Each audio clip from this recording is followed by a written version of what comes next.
Pessoal, eu trouxe vocês hoje num lugar muito especial. O bairro do nosso rolê de hoje é as Mercês.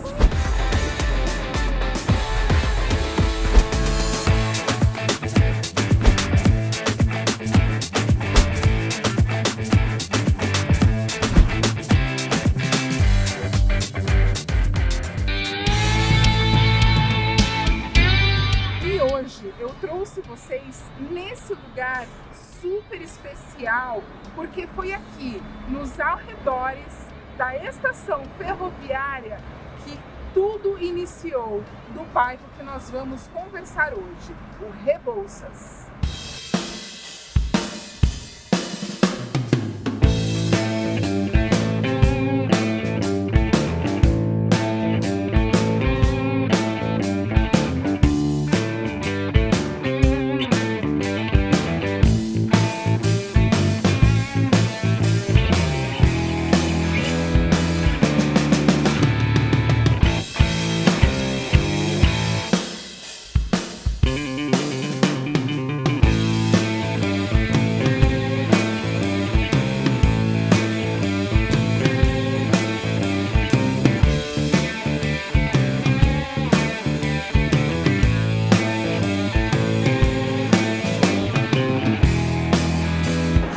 Olá, meus queridos, como vocês estão? Sejam muito bem-vindos ao meu canal Turismo com Camila. E hoje eu trouxe vocês a uma viagem no passado, um passeio sensacional. Vocês sabem, por exemplo, quais foram os irmãos negros mais importantes da segunda metade do século XIX? Pois é exatamente essa uma das várias histórias que eu vou contar para vocês. Então fiquem ligadinhos comigo até o fim, não percam nada porque tem muita coisa maravilhosa chegando aqui. Para organizar a expansão da cidade, projetou-se a estação ferroviária ao final da Rua da Liberdade, que hoje é a atual Barão do Rio Branco. O local ficava relativamente afastado do centro comercial, porém era de fácil acesso. Era também pouco habitado e foi aqui o local escolhido para que a cidade pudesse ganhar a sua expansão. A ferrovia Curitiba-Paranaguá foi concluída em 1885 e representava progresso, modernidade e um grande avanço tecnológico para a época. Afinal de contas, tudo era transportado por meio de carroças. E houve duas figuras fundamentais que representaram e contribuíram fortemente para esse progresso. Foram os irmãos André e Antônio Rebouças, netos de uma escrava alforriada e de um alfaiate português. Os dois ingressaram juntos na Faculdade de Engenharia da Escola Militar do Rio de Janeiro e, após uma especialização na Europa em pontes e ferrovias, retornaram para o Brasil para encarar a obra mais desafiadora de suas carreiras, o trecho Curitiba-Paranaguá. Esse projeto foi considerado impossível para a época. Inclusive, diversas companhias internacionais se recusaram a fazê-lo, pois furar montanhas, escavar viadutos de grande porte, como o icônico viaduto São João, com 130 metros de extensão e 55 metros de altura, de forma manual, foi considerada uma obra épica. A obra, executada por Teixeira Soares, empregou cerca de 9.000 operários, sendo que desses, aproximadamente 5.000 morreram durante a execução da obra. Os irmãos não foram apenas os primeiros engenheiros negros do Brasil. Eles estiveram entre os homens mais importantes do país na segunda metade do século XIX. Antônio, infelizmente, não viu a obra grandiosa de sua vida ser concluída. Ele faleceu aos 35 anos de idade, no ano de 1874, de febre tifoide, e a obra só foi concluída 11 anos mais tarde, em 1885. E André exerceu um papel muito importante na militância abolicionista, principalmente após a morte de seu irmão. Foi encontrado morto aos 60 anos de idade na Ilha da Madeira, em Portugal, onde vivia. E foi todo esse impulso que o bairro recebeu para alavancar o seu desenvolvimento, tanto que foi considerado o coração da cidade, o bairro mais importante das décadas de 1930, 40 e 50. Ele criava riquezas, produzia novos bairros, tanto que as grandes indústrias da época escolheram se instalar na região próxima à estação ferroviária para que pudessem escoar as suas produções. A gigantesca Mate Leão, por exemplo, da família Leão Júnior, que nós conversamos lá no vídeo do Alto da Glória, a Fiat Lux, a maior fábrica de fósforos do mundo, está aqui e nós já vamos mostrar essa história para vocês. A empresa de trigo, Moinho de Trigo Paranaense, por exemplo, e muitas outras que nós vamos contar para você agora, a partir de agora, no nosso rolê. Então vamos lá começar!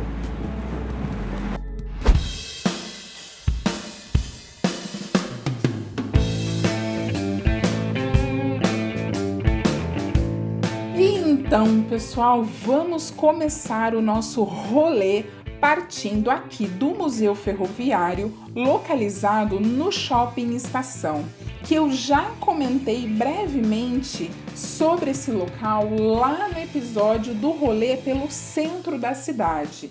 Isso porque é aqui a divisa entre o centro e o bairro Rebouças.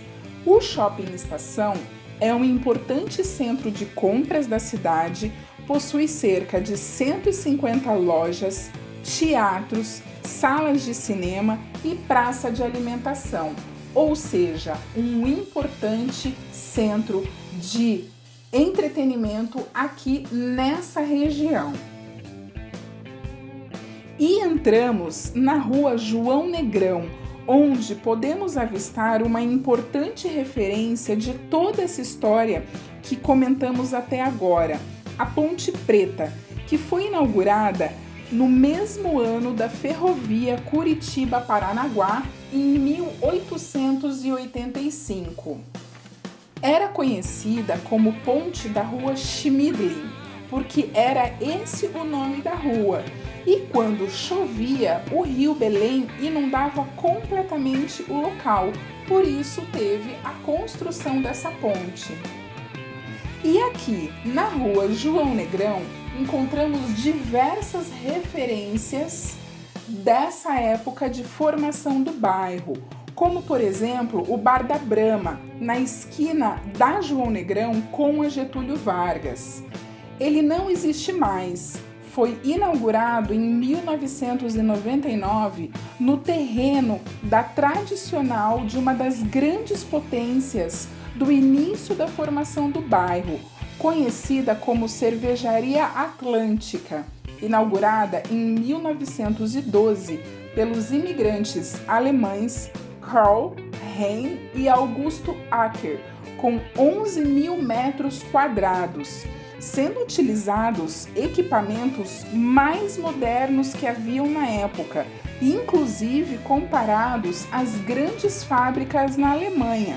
Chegou a registrar, no auge de suas operações, em 1929, 260 operários. Em 1941, o complexo foi adquirido pelo Grupo Brahma e em 2016, já sob o comando da Ambev, mudou suas instalações para a cidade de Ponta Grossa.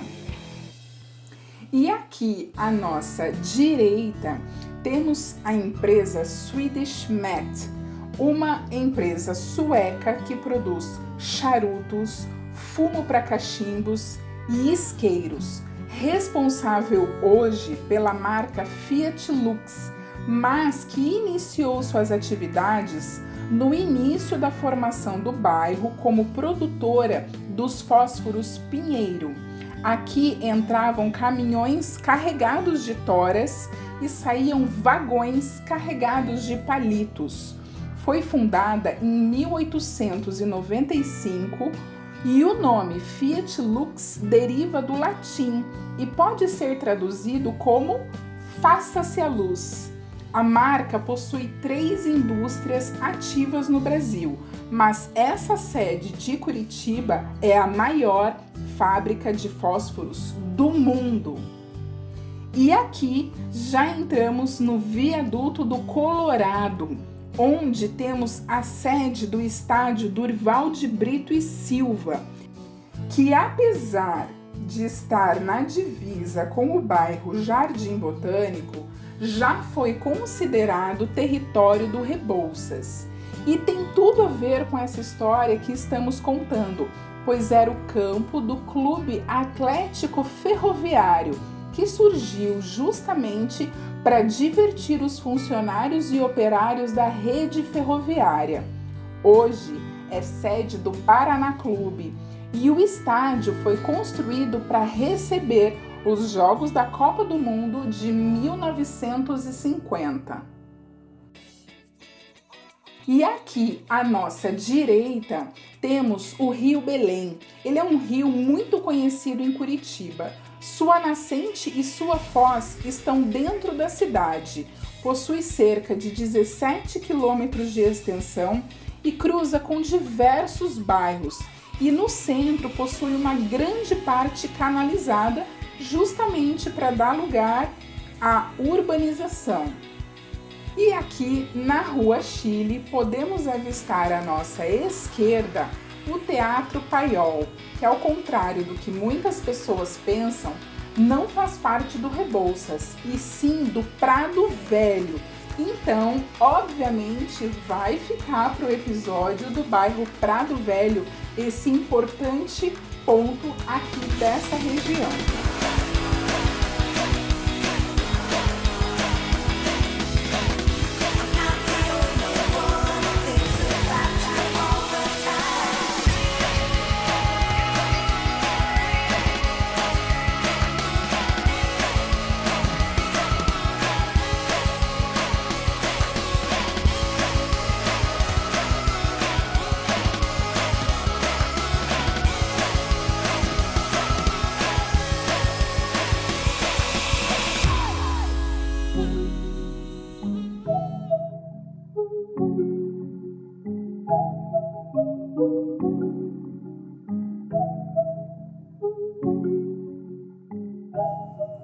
E já podemos avistar a torre da igreja de Nossa Senhora do Rocio, que é a padroeira do Paraná. Ela foi encontrada na Baía de Paranaguá por um pescador e desde então, no mês de novembro, existe uma grande festa religiosa em sua homenagem lá na cidade de Paranaguá. E enquanto andamos aqui pela Rua Chile, eu vou passando para vocês os dados gerais do bairro do Rebouças, que possui cerca de 15 mil habitantes e representa cerca de 0,68% do território da cidade. O bairro possui cerca de 12 mil estabelecimentos comerciais, que correspondem a 1,4% do comércio na cidade. Faz divisa com os bairros Portão, Água Verde, Juvevê, Prado Velho, Jardim Botânico e Centro. Em 1905, a legislação de Curitiba definiu a região como área industrial, o que mudou a partir de 1970, quando essa região foi transferida para o bairro do SIC, que é um vídeo que está chegando em breve aqui no canal também. E a atual delimitação do bairro é de 1975, feita pelo IPUC, o Instituto de Pesquisa e Planejamento Urbano de Curitiba.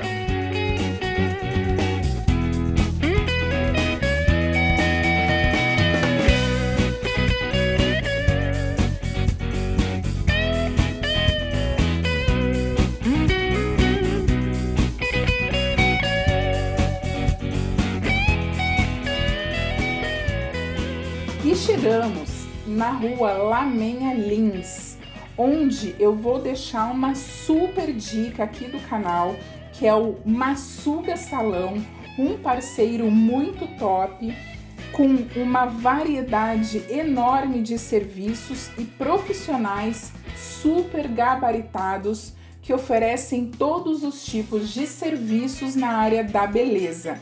Eu vou deixar os contatos na descrição desse vídeo para vocês.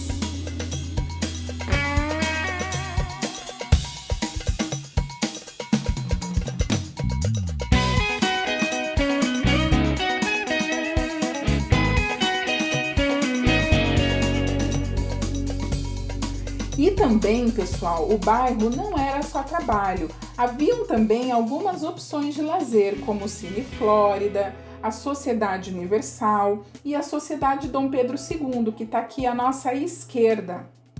Ele já faz parte do bairro Água Verde, mas como fez parte da história do Rebouças, eu resolvi colocar nesse episódio.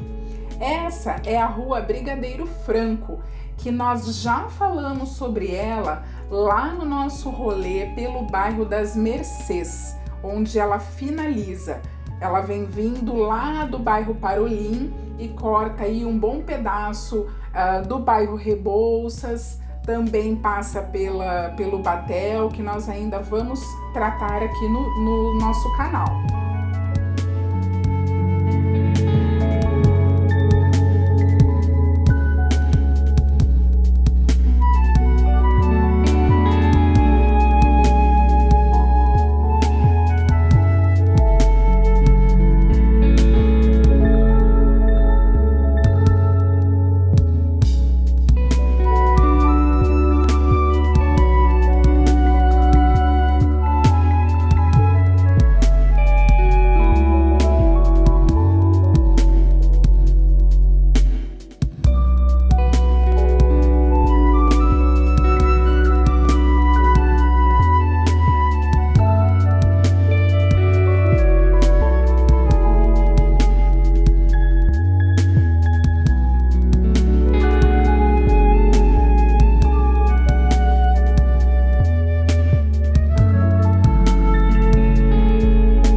E à nossa esquerda, pessoal, temos a Praça Afonso Botelho, ou também conhecida como a Praça do Atlético.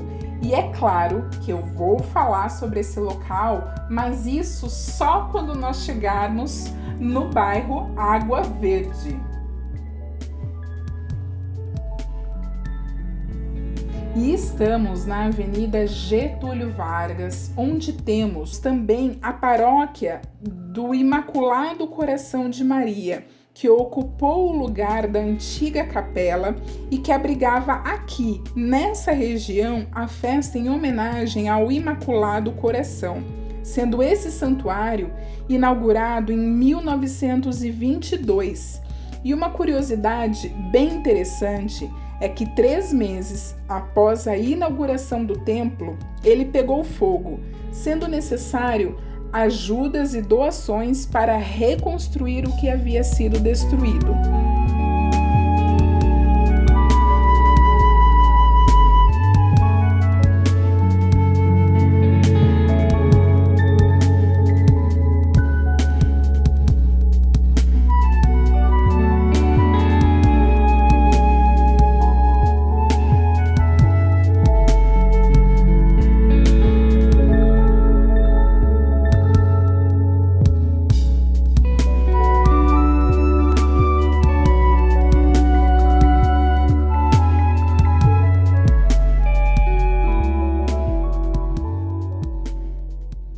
comando-geral do quartel da Polícia Militar do Estado do Paraná, na esquina com a Avenida Marechal Floriano Peixoto.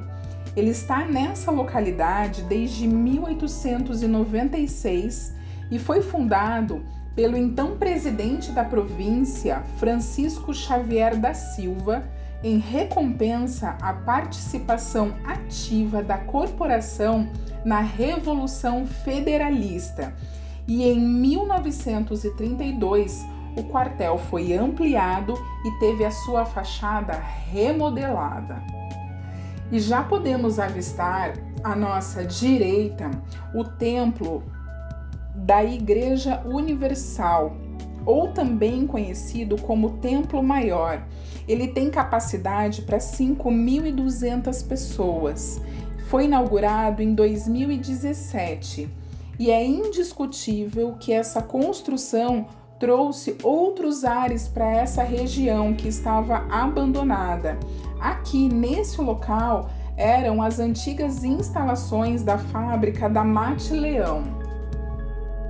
Do outro lado da rua, à nossa esquerda, temos as instalações da indústria Cavo, que é gestão de resíduos responsável pela coleta de lixo e limpeza da cidade.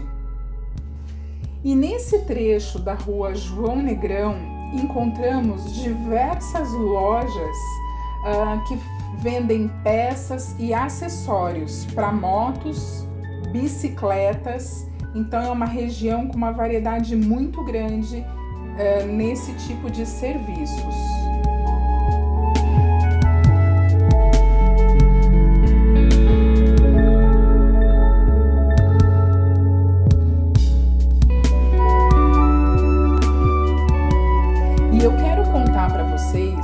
Também sobre um local bem importante, que é a Casa dos Pobres São João Batista. Ela funciona desde 1954, é uma instituição sem fins lucrativos que recebe doentes que vêm fazer tratamento em Curitiba com câncer, doenças renais, transplantados, e atende também mais de 100 crianças carentes da Vila Torres. É um local que recebe todo tipo de doações e ajudas. Então eu vou deixar aqui na descrição do vídeo os contatos para vocês, caso queiram fazer qualquer tipo de doação, é muito bem-vinda, como roupas, cobertores e alimentos de uma forma geral. E agora, as instalações da Igreja Universal, onde eu já disse que funcionava a antiga fábrica da Leão Júnior. À frente temos o pedaço que ficou preservado, que era o antigo escritório da Leão Júnior e que provavelmente será a sede administrativa da igreja também. Essa edificação ela foi todinha restaurada. Eu já comentei sobre as antigas instalações da cervejaria que foi Ambev. Essas instalações, ao que se sabe, é que existe um projeto para a instalação da cidade da polícia. E aqui temos o edifício que abrigava o antigo Moinho Paranaense. Hoje é chamado de Moinho Novo Rebouças. Foi construído no auge do bairro em 1930 para uma fábrica de trigo. E após um incêndio em 1942, o prédio ficou abandonado por muitos anos. Em 2002, passou a ser posse do município e foi reinaugurado após a recuperação do espaço. Hoje em dia, funciona a Fundação Cultural de Curitiba, um escritório do IPUC, do Instituto de Pesquisa Planejamento Urbano de Curitiba, e que trabalha em um projeto de recuperação do bairro, além de ser o Vale do Pinhão, um movimento para estimular a inovação aqui na capital. E agora estamos nas mediações da Praça Ouvidor Pardinho, o ponto que no ano de 1900 o bispo Dom José celebrou em uma área completamente descampada uma missa em comemoração à chegada dos europeus na terra de Santa Cruz. Ele benzeu uma cruz de madeira que foi colocada no centro desse descampado e a partir disso ficou conhecido como Campo da Cruz. Hoje a praça tem o nome de Ouvidor Pardinho, que eu já comentei dele também lá no primeiro vídeo da nossa série. Então volta lá para você saber quem foi Ouvidor Pardinho.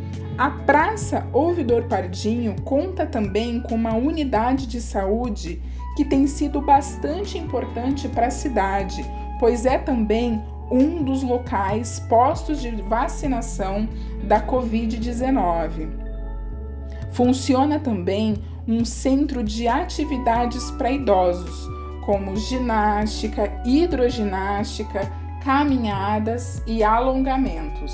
E foi aqui o local que nós escolhemos para encerrar o nosso rolê aqui pelo bairro Rebouças.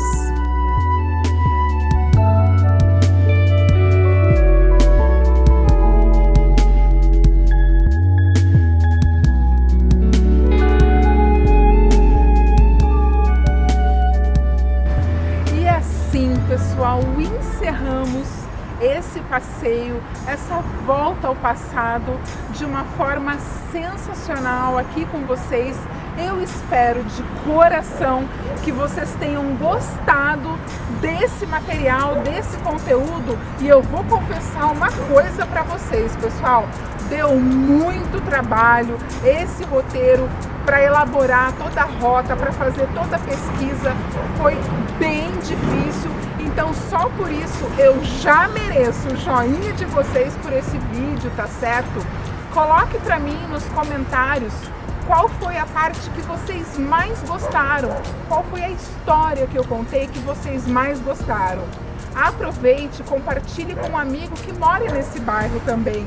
Eles vão se deliciar com tantas histórias que nós contamos. E nós vamos encerrando por aqui.